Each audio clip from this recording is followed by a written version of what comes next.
CBSE class 12 chemistry, हमारा chapter है aldehydes, ketones and carboxylic acids.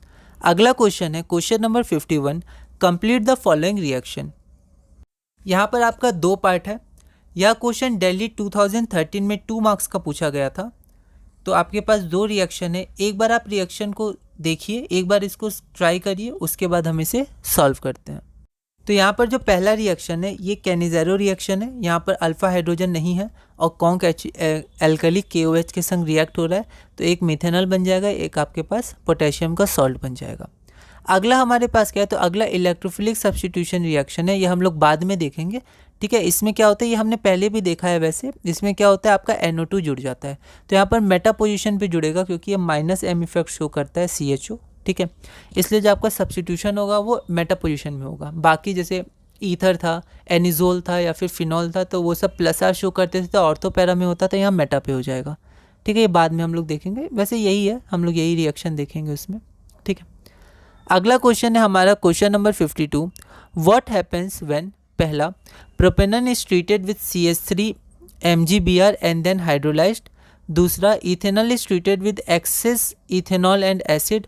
और तीसरा, मिथेनॉल अंडरगोस कैनिज़ेरो रिएक्शन।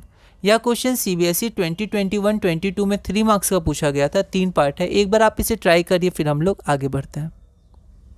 तो यहाँ पर पहला है प्रोपेनॉन इज ट्रीटेड विद, ये हमारा अल्काइल रिएजेंट है और ग्रिग्नार्ड रिएजेंट है और हाइड्रोलाइज हुआ है। ठीक है, तो ये प्रोपेनॉन हो गया, ये यहाँ अटैक करेगा, तो यहाँ पर पहले ये एडक्ट बनाएगा, फिर आपका अल्कोहल बनाएगी, हमने देखा था। यहाँ पर अब पूछा गया, रिएक्शन नहीं पूछा है, व्हाट हैपेंस लिखा है, तो हम लोग एक लाइन भी लिख देंगे, when propanone is treated with CH3 MgBr then this adduct will be formed and further hydrolysis will produce this alcohol. ठीक है, तो आपका टर्शियरी ब्यूटाइल अल्कोहल हो गया।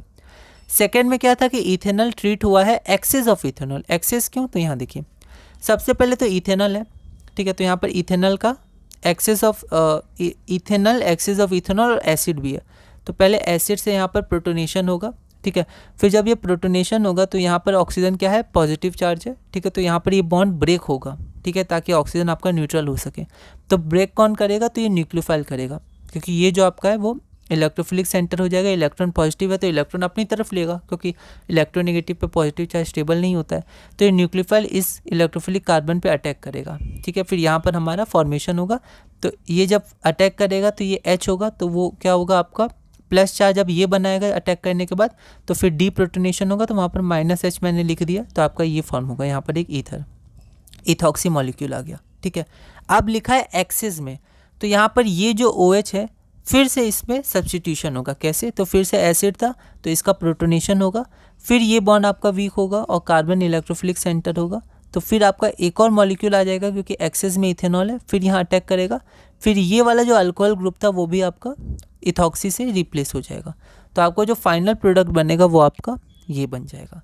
तो व्हेन, अब एक लाइन भी लिख देंगे, व्हाट हैपेंस पूछा था, तो when ethanol is treated with excess of ethanol and acid CH3CH OC2H5 OC2H5 will be produced, है ना। अगला क्या है कि methanol undergoes Cannizzaro reaction. Methanol formaldehyde भी इसको कहते हैं, तो ये रहा हमारा मिथेनॉल। ठीक है, इसमें अल्फा H नहीं है, तो ऑक्सीडेशन होगा इसका, फिर रिडक्शन होगा, तो यहाँ पर सबसे पहले मिथेनॉल बन जाएगा और यहाँ पर आपका पोटेशियम का सॉल्ट बन जाएगा। फिर एक लाइन लिख देंगे, when methanol undergoes Cannizzaro reaction CH3OH and HCOO- K+R produced. ये हमारा रिक्वायर्ड आंसर हो गया। ठीक है, अब इसके बाद हम लोग कार्बोक्सिलिक एसिड शुरू करते हैं। ठीक है, उसमें कुछ इंपॉर्टेंट यूजेस भी हैं। आप NCERT को एक बार अच्छे से रीडिंग कर लीजिएगा, सारे चैप्टर्स का शुरू से, उसकी एक एक लाइन आप पढ़िएगा, उसके इंटेक्स्ट क्वेश्चंस, उसके सॉल्व एग्जाम्पल्स, उसके एक्सरसाइजेस, सब कुछ आप सॉल्व करिएगा। ठीक है, और आप ये सब क्वेश्चंस भी देखिएगा और अलग अलग जगह से आप ज़्यादा प्रैक्टिस करिएगा, पर रिवीजन सबसे ज़्यादा करिएगा। ठीक है, तो एल्डिहाइड्स एंड कीटोन्स हमने पूरा किया। अब कार्बोक्सिलिक एसिड है, तो वो टॉपिक हम लोग अगली वीडियो से शुरू करेंगे। कार्बोक्सिलिक एसिड का टॉपिक 1 और ऐसे हमारा टॉपिक 5 होगा, स्ट्रक्चर एंड नोमेनक्लेचर। तो अगली वीडियो में हम इसे शुरू करेंगे।